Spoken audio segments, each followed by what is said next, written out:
Hello everybody, it's Slippery Jack, and today I'm going to be talking about the debut album by the Parlor Chase, where Judas left his boots. So, the Parlor Chase, previously known as the Parlor Snakes, well, they still are on Spotify, they are still the Parlor Snakes. They recently changed their name.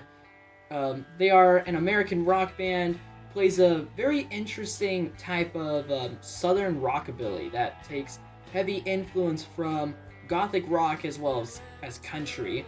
I know you're probably thinking, what? Like, how can you combine rockabilly, goth, and country? And the product is one of the most interesting rock albums of this decade. Now, originally, Patrick Coleman, the singer and guitarist, was in a goth band called the Daughters of the Netherworld, and after that band folded, he kept writing music that kept that gothic appeal of the Netherworld, but continued pushing in his own direction. He also played in a country rock group called PC and the Angels of Death, which was also great, by the way, and would highly recommend checking out. And these demos were just kind of sat on for several years before the Parlor Chase even formed. And I'd say that this album is overall a rockabilly album that just so happens to use a lot of goth and country influence. These songs use the traditional rock structure. The post-punk structure that goth usually goes for is nowhere to be found on this album. The overall mood of this album is a very dark one. The lyrics are primarily influenced by Southern grotesque literature and from early blues music. There's a consistent theme of fall and redemption that runs throughout this record. And as for individual tracks, When I Change does a great job at getting this thing going with its ominous atmosphere and voodoo-influenced beat, and I love those slide guitars, or are those pedal steel guitars? I can't tell, but whatever they are, they sound great. And yeah, it's definitely one of this band's most iconic tracks. Love and Death is a cover of the Beasts of Bourbon song of the same name. The original had a lot more of an early blues-like quality to it, but this one has better production. It's got this chorus guitar in there, which sounds really good. Really gives it that gothic rock flair. The vocal effects also do a great job at making this thing sound very atmospheric. Really awesome cover, to be sure. And then there's Jesus Loves My Addiction, which is a slow country song.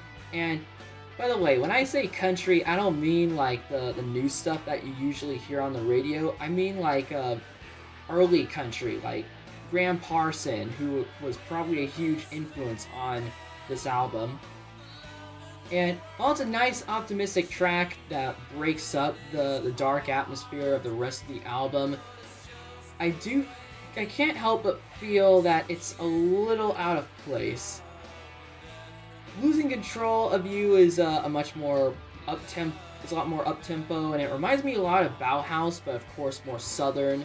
And then there's a cover of Motorhead's Ace of Spades, which is a really weird song to have on this album, but this cover is it's very different from the original. That all the energy of the original song is like it's not nowhere to be found. It's very chill, very swampy, and very laid back. And honestly, I think this one far outdoes the Motorhead version.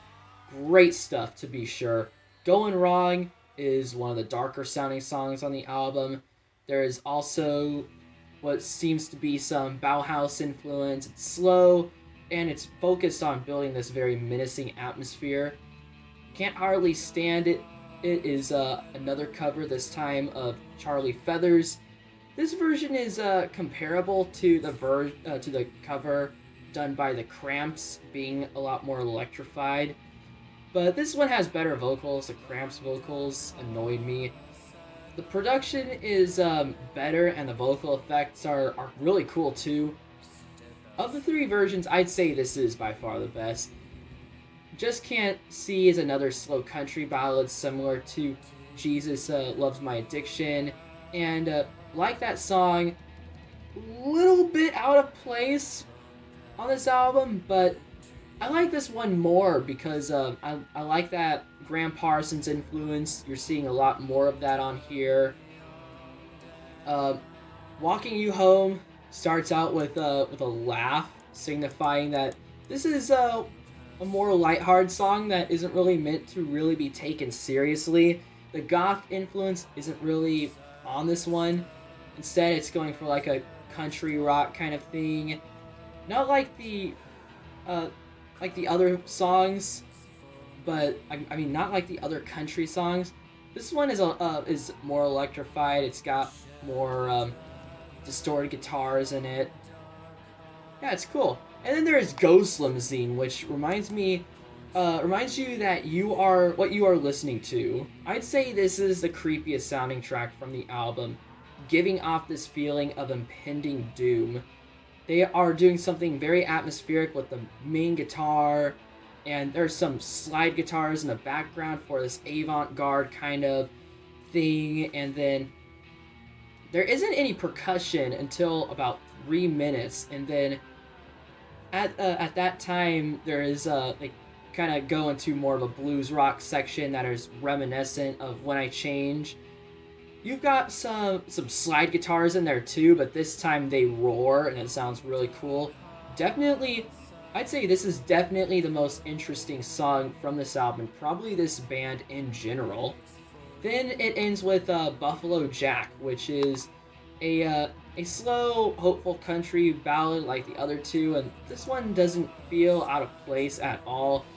I don't know. I just like it when dark albums end on a more optimistic uh, song, or like, and this one just feels like it's meant to be here, like I said. And overall, Where Judas Left His Boots is a very strong album all the way through. There aren't any bad tracks at all. If there is one problem with it, I do feel like those country songs feel kind of out of place, but they're good songs, and I wouldn't want them removed either.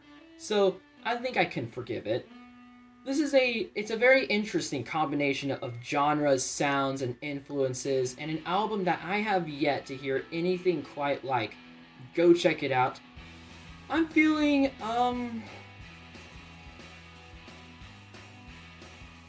let's do an 84 out of 100. Thank you very much for watching. Like and subscribe for more entertainment.